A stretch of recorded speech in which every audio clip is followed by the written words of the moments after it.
What is best ball? Best ball is another type of fantasy football format, just like you have superflex leagues, dynasty leagues, standard leagues, and it's been around for a little while, but it's starting to gain a lot of popularity as the sports betting websites start doing best ball drafts. Now, a typical best ball draft is going to be 12 teams doing 20 rounds, and you're going to pick quarterbacks, running backs, wide receivers, and tight ends. There's no defense and no kickers. And some of the commercials have been a little bit confusing in my opinion. They typically say, "We set your best lineup for you," which makes it sound as though they are going to set your lineup with whichever players have the highest projected total. But what it really is they are giving you the best points for whichever player performed best, hence the name best ball.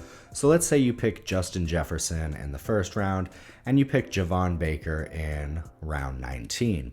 Let's say Justin Jefferson absolutely busts and puts up 4 fantasy points, but Javon Baker has a pretty respectable game and puts up 14 points. You're going to get Javon Baker's points. So it's really giving you the best lineup at the end of the week rather than setting the lineup for you. With anything fantasy football, you want to know the scoring rules and the lineup rules prior to drafting. Some sites do full point PPR, some sites do half point PPR, some sites may have scoring bonuses if a rusher goes over 100 rushing yards or a receiver goes over 100 receiving yards. So you want to make sure you pay close attention to those scoring rules prior to drafting. Now, as for the lineup, it's a little more uniform than the scoring rules are. Most sites are doing 1 quarterback, 2 running backs, 3 wide receivers, a tight end, and 1 flex spot. But still, make sure you check into that because it should affect your draft strategy. Now here's the big question. How many players of each position do I need to draft? Well, we're going to take a look at quarterbacks, running backs, wide receivers, and tight ends. We're going to start with quarterbacks. So conventional wisdom would tell us that if we have to play 1 quarterback per week and we have to play a minimum of 3 wide receivers a week, we're going to want to have more wide receivers. Now, there's 2 schools of thought. People either draft 2 quarterbacks or 3 quarterbacks. And if there's 12 teams and you do the math, with 32 NFL teams, not every team can have 3 starting quarterbacks. Now, I'm typically under the school of thought that you should draft 3 quarterbacks for a couple reasons, and I'll tell you why. Number 1, let's say you only have 2 quarterbacks. One of them gets injured and is out for the rest of the season. Well, then you're stuck with just 1 quarterback for the entire season. Whether they boom or whether they bust, whether they put up 10 points or 40 points, those are the points you're getting. And then what happens when they have their bye week? Well, you're going to get 0 points that week. The other reason is also because of bye weeks, right? Let's say you only have 2 quarterbacks. One of them has a week 8 bye week, one of them has a week 10 bye week. Well, that means during week 8, again, you only have 1 quarterback available. So whatever points he puts up, those are your points. Same for week 10. Whereas if you take 3 quarterbacks, you have a higher percentage of finding one that's going to boom each week. And each week you're probably going to safely have at least 20 to 24 points. And you also have multiple options. If one gets injured, well, you still got 2. And if one of them's on a bye week, well, that week you still have 2. So I would always recommend drafting 3 quarterbacks, okay? Now, where you take them, when you take them, that's a little bit of a nuanced thing as well.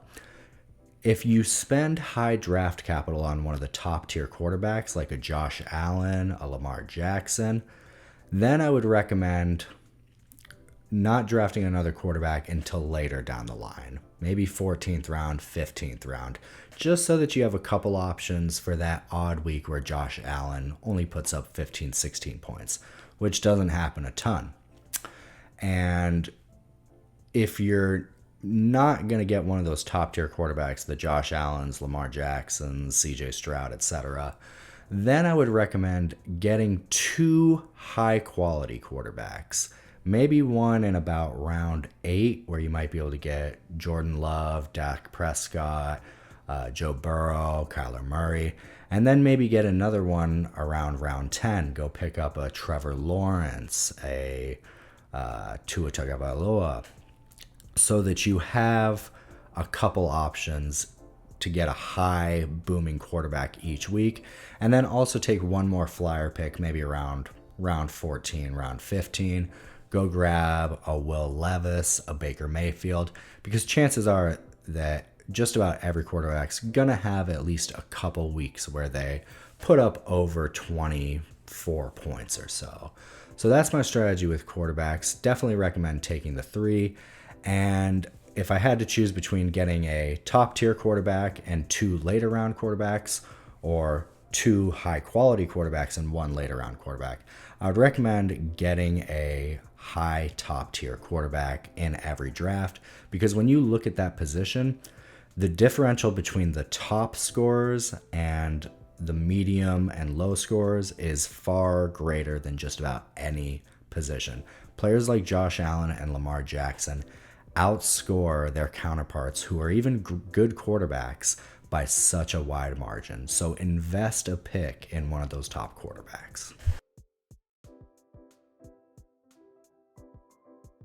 All right, before we get into running backs and wide receivers, if you're finding this video helpful, do me a favor, hit that subscribe. I would definitely appreciate it. It'll help this channel grow, and it'll also keep you up to date with all of our new videos, because we're constantly coming out with analysis videos for fantasy football, and throughout the season, we're going to be doing weekly fantasy advice, player props, looking at individual games, point totals, all that sort of stuff. So definitely want to make sure you keep up to date with all of that. All right, looking at running backs and wide receivers. If we're going to pick 3 quarterbacks, then we know we have to pick somewhere between about 5 at the minimum to 9 at the maximum for each of those 2 positions, running back and wide receiver.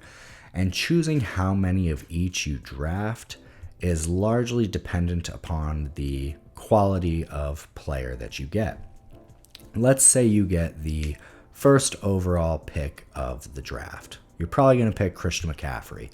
And this is what people call the hero RB strategy, because you know that Christian McCaffrey is going to put up pretty good points every single week, and that one of those 2 running back slots that you have to play is automatically taken care of. So if you have a hero running back, as they'd be called, you can afford to take 1 or 2 less running backs so that you can get an extra or 2 extra wide receivers. Okay, so you would probably get either 5 to 6 running backs and then maybe 8 wide receivers, probably about 3 tight ends.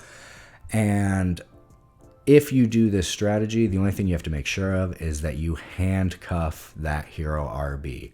So that means picking up their backup. Let's say Christian McCaffrey goes out with an injury in week 7, God forbid. If he goes out and you don't have his backup, you're out of luck. Whereas if you've picked up his backup as an insurance policy, that running back will then get pretty much all of the touches and carries that Christian McCaffrey was getting. Okay. Vice versa, let's say you get the 4th pick of the draft. Okay. Right now, Jamar Chase is going 4th overall. So you would obviously pick up Jamar Chase. And then some of the players who would be high up by the time you come around to pick next are going to be Devontae Adams, Nico Collins, Chris Olave, a lot of wide receivers. So you might want to pick up 2 really good wide receivers, because you're going to have Jamar Chase and let's say Devontae Adams. And from there, you might only want to have about 7 wide receivers on your roster, because you know that Jamar Chase is probably going to put up enough points to occupy that first wide receiver slot in most weeks. Devontae Adams is going to occupy that second wide receiver slots in a lot of weeks. So you can afford to have a few less wide receivers because of that. I would never go any less than 7, though, at a bare minimum, for the same things we've talked about before: injuries, bye weeks, that sort of thing. Now, if you've used 2 high picks on a wide receiver, then that ostensibly means you've neglected probably the running back position. So in that case, you might want to get 7 running backs total as well, because you're not going to have those heavy hitters like Christian McCaffrey, Bijan Robinson, Saquon Barkley. So you're going to need to have a litany of running backs and take those ones who boom each week. So in that case, I would take a balanced approach, have 7 running backs, 7 wide receivers. And you just balance it like that. Pretty much think of it When I've spent big here, I need to compensate for it a little bit more over here with a little bit of extra help. Lastly, we've got tight ends, the unsung heroes of the NFL world. And really, my strategy with tight ends is almost identical to that of quarterbacks.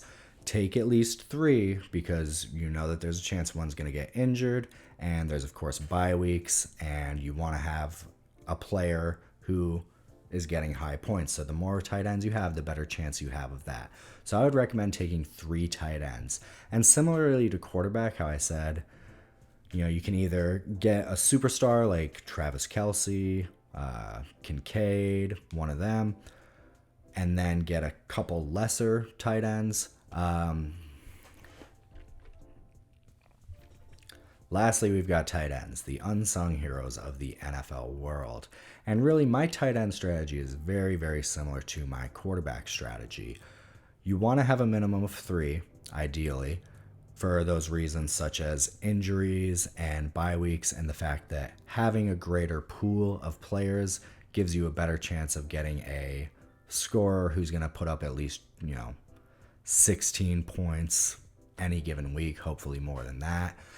And as far as where to draft them and when to draft them, much like with quarterbacks, I would recommend getting one of the top tight ends if you can.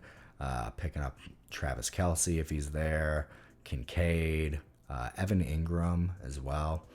And then get 2 lesser tight ends just to fill that void, maybe in the way later rounds, like 19th, 20th round might be a good time to tackle them.